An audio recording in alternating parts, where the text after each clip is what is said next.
माझ्या चॅनलकडून तुम्हा सर्वांना मकर संक्रांतीच्या खूप खूप शुभेच्छा। तिळगुळ घ्या, गोड गोड बोला। या संक्रांतीमध्ये तुमच्या आयुष्यातील पूर्णपणे जी दुःख असतील ती निघून जाऊन देत आणि सुख समृद्धीने तुमचे आयुष्य भरून जाऊन देत हीच महाराजांच्या प्रार्थना। पुन्हा एकदा तिळगुळ घ्या, गोड गोड बोला। चला तर मैत्रिणींनो, आज वार आहे सोमवार आणि आज असतो आमच्याकडे आठवडे बाजार। तर बाजारला जाणार आहे मी आता, कारण की उद्या आहे भोगी। भोगीची सगळी भाजी आज घेऊन यायला पाहिजे, कारण की आज आता निवडून ठेवलं की आपल्याला सकाळी बरं पडतं।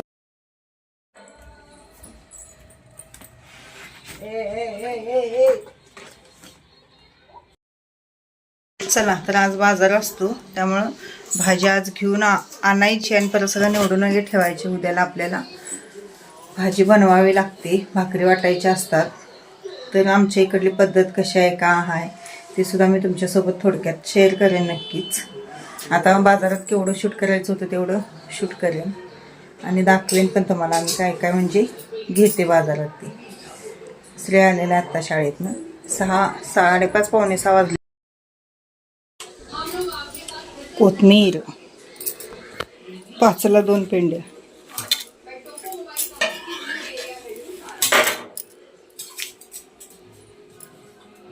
₹5 कोथमीर। ही कोथमीर खरं खूप दिवस टिकते आणि वास पण भाजी आमटीला खूप छान येतो।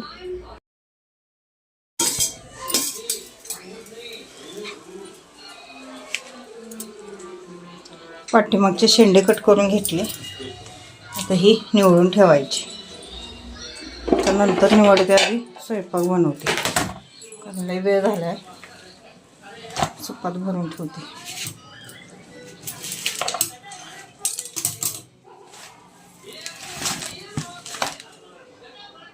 फुलाची कोथमीर, वास खूप छान आहे, खूप स्वस्त होती मैत्रिणींनो। वांगी 30ला किलो, सोळकुडची वांगी आहेत आमच्या इथं। सोळकुडची वांगी जी आहेत ती प्रसिद्ध आहेत। 30ला किलो मिळाले वांगी, खरं छान आहेत, काटेची वांगी आहेत। काय रे, काय बंड्या श्री।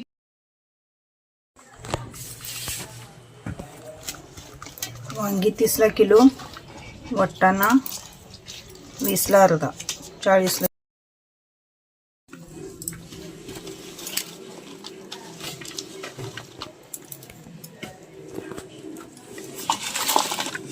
आणि मेथीची भाजी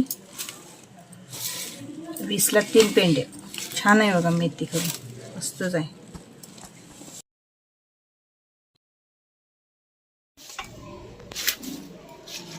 कांद्याची पात 15ला 2।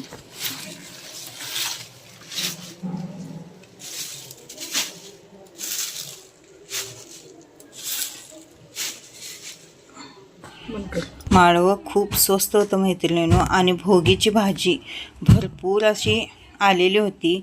वरणा वाटाणा वगैरे खूप सारा आलेला होता आणि खूप ताजा ताजा होता। फुलं 10 रुपयाची फुलं आहे ती, त्याला काय फ्लॉवर 10 रुपये। पापडी शेंगा 10ला अर्धा। तर आणि वाटाणा आणला मी आणि अर्धा किलो, आणि गाजर 20ला अर्धा, टोमॅटो 15ला अर्धा, आणि हरभरा 10 रुपये पेंडी, आणि ह्या शेंगा आहेत ह्या पण 10ला अर्धा। भाजी भरपूर स्वस्त होती।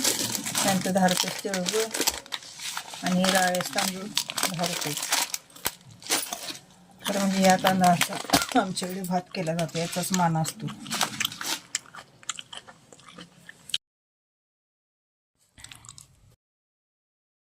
$50ला 5 लोटकी, आणि हे आमच्यात असं झाकण असतं, झाकण याच्यावर ठेवायचं असतं।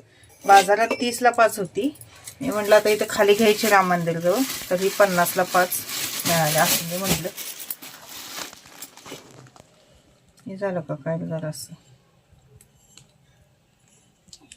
आमचं नाही झालं वाटतं।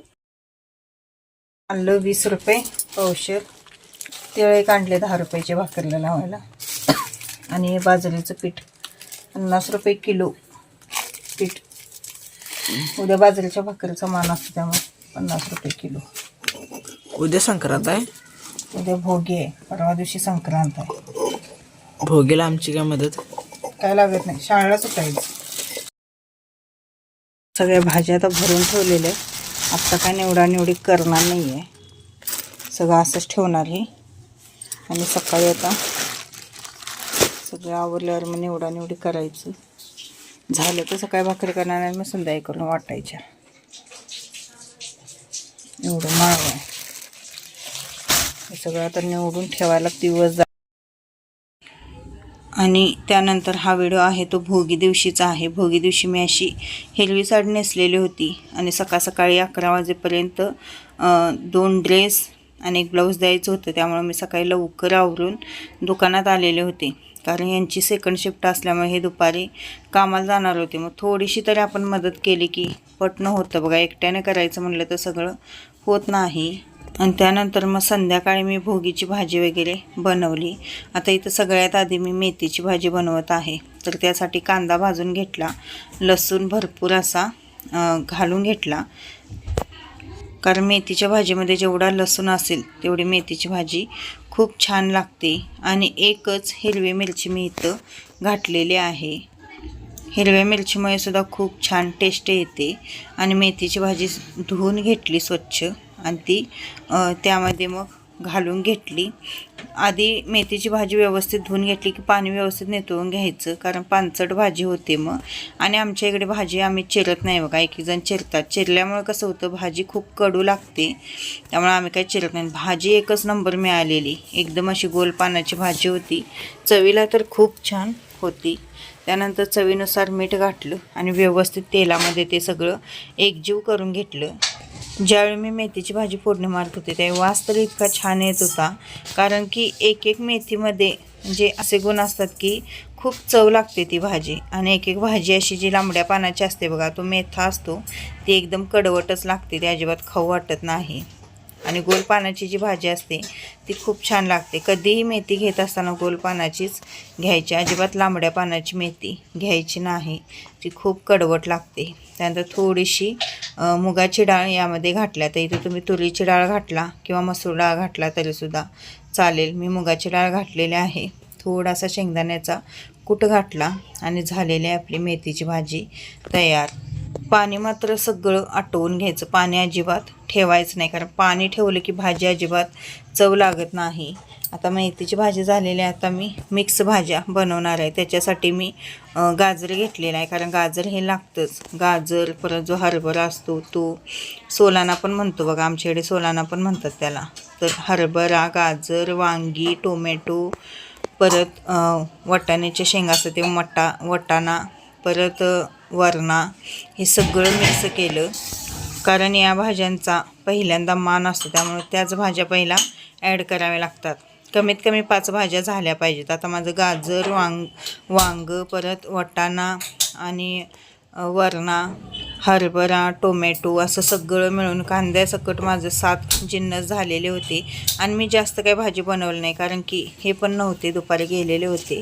मी 2 घरच मी भाकरी वाटते, त्यामुळं जास्त काही बनवले नाही. तेवढंच आपलं म्हणलं सगळं मिक्स म्हणलं तर ते खूप होतं.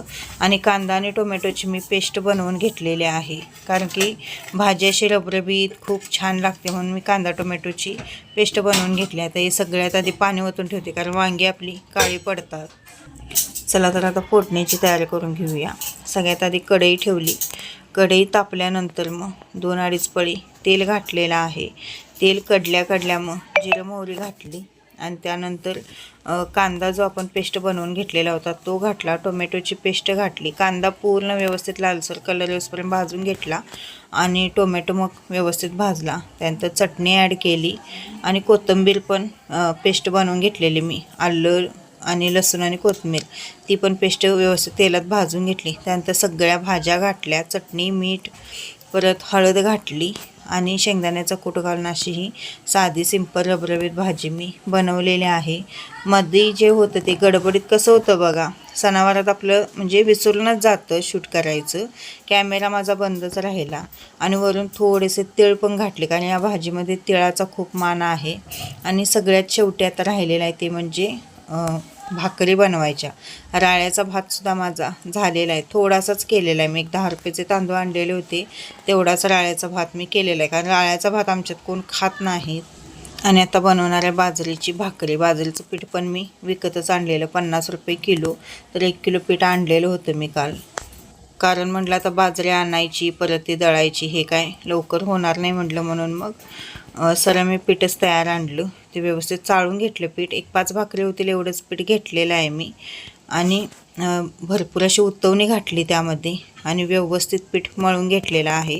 आता पीठ ताजंच असल्यामुळे चिकट काय होतंच, त्यामुळं काय उतवणी कमी घेतली असती तरीसुद्धा चाललं असतं. आणि इकडं साईडला मी वाटेमध्ये तीळ पण घेतलेले आहेत, कारण भाकरला आपल्याला तीळ लावायचे असतात.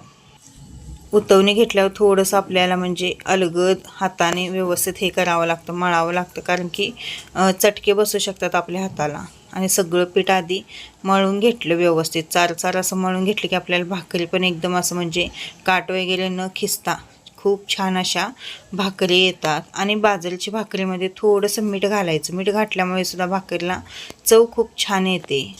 आणि 2 भाकरी वाटायला, 2 भाकरी देवाऱ्यात निवदाला, आणि एखादी भाकरी मग घरात एक्स्ट्रा राहते, म्हणून मी बरोबर 5 भाकरी केलेल्या होत्या. तर तोपर्यंत पलीकडच्या ताई 1 भाकरी घेऊन आल्या, मग 3 भाकरी वाटल्या आणि 2 निवदासाठी ठेवल्या. आधी सगळ्यात आधी खाली कोरडं पीठ घालून घ्यायचं. मी पळपुटवर थापत आहे भाकरी, आणि त्यानंतर भाकरीचा जो गोळा असतो तो ठेवला. आणि त्यानंतर व्यवस्थित हाताने, पहिला एका हाताने भाकरी थापायच्या, नंतर दोन्ही हाताने थापून घ्यायची. आणि त्यानंतर वरनं असं तीळ पेरून घ्यायची आणि हाताने व्यवस्थित ते प्रेस करून घ्यायचे, जेणेकरून मग तीळ ते बाहेर पडत नाहीत. दोन्ही बाजूला तीळ लावून आपल्याला भाकरी ही भाजायची असते. खूप छान लागते, एकदम कुरकुरीत, आणि ते तीळ पण एकदम असे खरपूस भाजले जातात, त्यामुळं खूप छान भाकर लागते. आता तिळाचा वापर मकर संक्रांतीमध्ये का जास्त करतात, तर मकर संक्रांतीमध्ये कसं बघा, थंडी असते. थंडीमध्ये आपल्या शरीराला उष्णतेची गरज असते आणि तिळामध्ये खूप उष्णता असते, त्यामुळं तिळाचा वापर हा मकर संक्रांतीमध्ये करतात. मला वाटते आपल्या पूर्वजांनी त्यांचासुद्धा हाच हेतू असणार, कारण की आधीच्या काळात खूप थंडी असायची, त्यामुळे उबदार पदार्थ जेणेकरून पोटात जावे त्याच्यासाठी त्यांनी हे सण सगळे अशा पद्धतीने साजरे करत असणार आहेत. त्यानंतर भाकरी टाकली तव्यामध्ये, पाणी लावलं आणि वरूनसुद्धा तीळ थोडे पेरून घेतले. किती छान तीळ बसलेले आहेत, खूप छान बसतात तीळ पाण्यामध्ये. पाणी लावून जर तुम्ही असे तीळ पेरला तर खूप छान पद्धतीने भाकरीवरती चिटकून बसतात.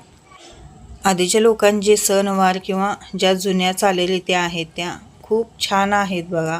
त्यांनी सगळं विचार करून सगळं म्हणजे केलेलं आहे. पूर्ण पाणी सुकल्यानंतर भाकरी आहे ती परतून घेतली आणि त्यानंतर इकडं दुसरी भाकरी तोपर्यंत मी थापत आहे. त्या भाकरीला सुद्धा तशाच पद्धतीने वरनं तीळ पेरून घेतली आणि तीसुद्धा भाकरी भाजून घेतली. बरोबर 5 भाकरी बनवल्या. आणि ह्या भाकरी थोड्याशा कडक होतात बाजरीच्या, कारण की ज्वारीची भाकरी कशी मऊसूत होते तशा या भाकरी होत नाही, थोडीशी कडक होते. आणि इकडला गॅस थोडासा लहान लागत आहे, त्यामुळे भाकरी व्यवस्थित पचना, म्हणून मग मी शेवटी तवा काढून भाकरी भाजली. आता इथं मी हाताने पाणी लावत आहे, तुम्ही एखादं कापड घेतला आणि त्याने पाणी लावला तरीसुद्धा चालतं. आणि बघू शकता भाकरी आपली तेल लावून भाजून तयार झालेली आहे. आणि ही भाकरी मी देत आहे आता वाटायला. तर बघू शकता राळ्याचा भात, दही भात, भाजी, परत कांद्याची पात, गाजर, तिळगुळ आणि आपली मेथीची भाजी, असं सगळं मी दिलेलं आहे. त्यानंतर आता ही जे आपण संक्रांत आणलेली असते म्हणजे लोटके आणलेले असतात त्यांना असं रंगवायचं असतं. आता मी श्रीला रंगवू म्हणत होते, पण तो म्हणला मला काय नाही जमत, म्हणून कॅमेरा धरायला सुद्धा कोण नाही आहे इथं, त्यामुळे मी एका हाताने कॅमेरा धरलेला आणि एका हाताने असं रंगवून तुम्हाला दाखवत आहे. आता मी जी इबीत असते आमच्या घरामध्ये देवाला लावायला, मी जी वाटेत कालवते तीच इबीत मी या लोटक्यांना लावत आहे आणि त्यानेच रंगवत आहे. तुम्ही रंगवलेले आणला तरी सुद्धा चालेल, किंवा तुमच्याकडे जे लहान मुलांचे आपले शाळेतले कलर असतात त्याने रंगवला तरी सुद्धा चालेल. आणि आता मी सगळं साहित्य घेतलेलं आहे. गाजर, परत वाटाणा, हरभरा, परत वरणा, तीळ, परत तिळगुळ, परत हे बिब्बा असतो, हे बिब्याची माळ मिळते तर ते सुद्धा यामध्ये घालावं लागतं. ऊससुद्धा घालावा लागतो. परत शेंगा ज्या असतात बघा त्यासुद्धा घालाव्या लागतात. आता वाटाण्याच्या खरं म्हणजे शेंगाच लागतात, पण माझ्याकडे लक्षात राहिलं नाही. मी सगळ्या शेंगा त्या सोलून ठेवल्या, त्यामुळं मी वाटाणे इथं घातलेले आहेत.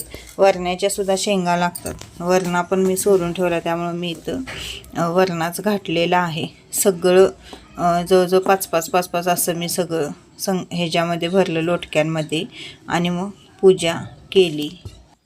काल बाजारात मी 10 रुपयाची फुलं आणलेली, तीसुद्धा खूप छान मिळालेली. ऊस पण याने आणलेला होता. ऊसाची अशी छोटे छोटे कांड्या करून घेतल्या आणि त्यासुद्धा त्यामध्ये घातल्या. ऊसाचासुद्धा खूप मान असतो. तर आमच्या इकडे मैत्रिणींना अशा पद्धतीने संक्रांतीची पूजा किंवा वसा असा पूजला जातो संक्रांतीचा. तुमच्या इकडे कोणती पद्धत आहे ते सुद्धा मला कमेंटद्वारे नक्की कळवा. एकेकांच्याकडे यामध्ये बोरंसुद्धा घातली जातात, पण आमच्या इकडे काही बोरं घालत नाही, त्यामुळे मी काय घातली नाहीत. आणि एकाच असं लोटक्यावर झाकण हे ठेवलं जातं. फुलं पण आणलेली होती, फुलं पण घातली मी आणि नैवेद्य वगैरे दाखवून घेतला. तर मैत्रिणींनो, असं होतं माझं भोगी दिवशीचं रुटीन. कसं वाटलं, काय वाटलं ते मला कमेंटद्वारे नक्की कळवा. आणि फुलं असल्यावर देवघर खूप छान दिसतं. भोगी दिवशीचं रुटीन तुम्हाला कसं वाटलं, काय वाटलं ते कमेंटद्वारे मला नक्की कळवा. व्हिडिओ आवडल्यास प्लीज चॅनलला सबस्क्राईब करा. व्हिडिओला लाईक, शेअर आणि कमेंट करायला अजिबात विसरू नका. कसं होतं, व्हिडिओ बघण्याच्या नादात लाईक करणं, कमेंट करणं विसरून जाता, तर प्लीज लाईक आणि कमेंट करत जावा. आणि व्हिडिओ शेवटपर्यंत बघितल्याबद्दल सगळ्या काका, काकू, ताई, दादांचे खूप खूप मनापासून धन्यवाद. चला तर भेटूया उद्याच्या व्हिडिओमध्ये नवीन काहीतरी घेऊन. तोपर्यंत श्री स्वामी समर्थ.